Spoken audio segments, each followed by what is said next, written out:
ఈ న్యూమోనియా అన్నది ఊపిరితిత్తుల్లో తెమడ అవన్నీ చేరిపోయి, రక్తం చేరిపోయి మన ఊపిరితిత్తులో ఒక భాగం ఎఫెక్ట్ అయిపోతది. అక్కడ ఆక్సిజన్ అందక మనం చాలా సఫర్ అవుతాము.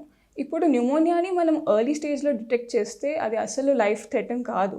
అది మనం తొందరగా ట్రీట్ చేయాలి. ఇప్పుడు మనం సింప్టమ్స్ ఏంటి?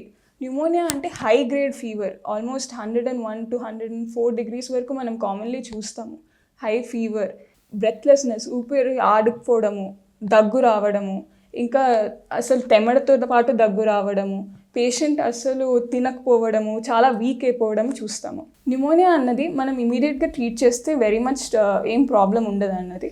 ఫస్ట్ మనం ఎందుకు వచ్చింది న్యూమోనియా? అది బ్యాక్టీరియా ఇన్ఫెక్షనా, ఫంగల్ ఇన్ఫెక్షనా, టీబీయా, లేకపోతే కోవిడా, ఇది ఏంటో మనకు తెలవాలి ఫస్ట్.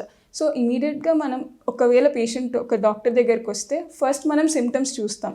ఎప్పటి నుంచి ఉన్నాయి మీకు ఈ సిమ్టమ్స్? మీకు ఎలా ఉంది? ఎప్పటి నుంచి స్టార్ట్ అయింది? మీరు ఎక్కడైనా వెళ్ళారా? ఎవరితోనైనా కాంటాక్ట్‌లో వచ్చారా? అని మనం ఫస్ట్ సిమ్టమ్స్ తీసుకున్నాక ఫస్ట్ సింపుల్ టెస్ట్ చేస్తాం. ఒక ఎక్స్‌రేలో మనకు తెలిసిపోతుంది న్యూమోనియా ఉన్నది అని మనకు తెలిస్తే we can immediately start treatment. మనం ఎంత తొందరగా ట్రీట్ చేస్తే అంత లైఫ్ సేవ్ అవుతుంది. న్యూమోనియా ఏంటి అంటే అన్ని డిసీజెస్ లాగా కాదు. న్యూమోనియా తొందరగా కోర్స్ అయిపోతుంది. అంటే వితిన్ 5 to 7 days మనకి తెలిసిపోతుంది. సో ఇమీడియట్గా ట్రీట్ చేస్తే చాలా ట్రీటబుల్ అండి. సో న్యూమోనియా మాత్రం ఇట్స్ పల్మనాలజీ ఆర్ డాక్టర్స్ని ఇమీడియట్గా కన్సల్ట్ చేస్తే వీ కెన్ సేవ్ లైవ్స్. ఇప్పుడు పేషెంట్స్ ఉంటారు కొంతమంది who are at high risk of pneumonia. వాళ్ళకి న్యూమోనియా వచ్చే ఛాన్స్ చాలా ఎక్కువ ఉంటుంది. అట్లాంటి వాళ్ళు ఎస్పెషలీ ఏజ్డ్ పాపులేషన్ 70 years కంటే ఎక్కువ ఉన్న వాళ్ళు కొంచెం జాగ్రత్తగా ఉండాలి. ఎస్పెషలీ చలి వాతావరణంలో, ఎందుకంటే ఈజీగా ఇన్ఫెక్షన్ సోకుతుంది ఒకరి నుంచి ఒకరికి. కాబట్టి మనం జాగ్రత్తగా ఉండాలి. దాంతోపాటు చిన్న పిల్లలు 2 years కంటే తక్కువ ఉన్నవాళ్ళు, ఎందుకంటే అప్పటికల్లా వాళ్ళ ఇమ్యూనిటీ అంత పెరగలే కాబట్టి ఈ ఏజ్ పాపులేషన్ ఇంకా యంగర్ పాపులేషన్ ఇంకా జాగ్రత్తగా ఉండి కేర్ఫుల్ తీసుకోవాలి. ఫుడ్ బాగా తీసుకోవాలి. ఇంకా బయటకు వెళ్తే కూడా మాస్క్స్ తీసుకోవాలి, ఇంకా కవర్ చేసుకోవాలి, ఎస్పెషలీ ఈ వింటర్ సీజన్లో.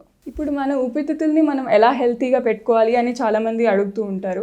సో బేసిక్గా మనము లంగ్స్ని హెల్తీగా సేఫ్గా పెట్టుకోవాలంటే మనం చిన్న చిన్న ఎక్సర్సైజెస్ చేయొచ్చు. అది ఏజ్డ్ వాళ్ళు కూడా వాళ్ళ ఇంట్లో జస్ట్ ప్రాణాయామం, బ్రీతింగ్ ఎక్సర్సైజెస్లా చేస్తే కూడా లంగ్ బాగా ఉంటుంది. కొన్ని చిన్న వాకింగ్, ఏజ్ బట్టి, హైట్ బట్టి వెయిట్ మెయింటైన్ చేయడం. ఎందుకంటే ఒకవేళ వెయిట్ పెరిగితే మన ఊపిరితిత్తుల మీద, మన గుండె మీద ఎక్కువ బర్డెన్ పడుతుంది.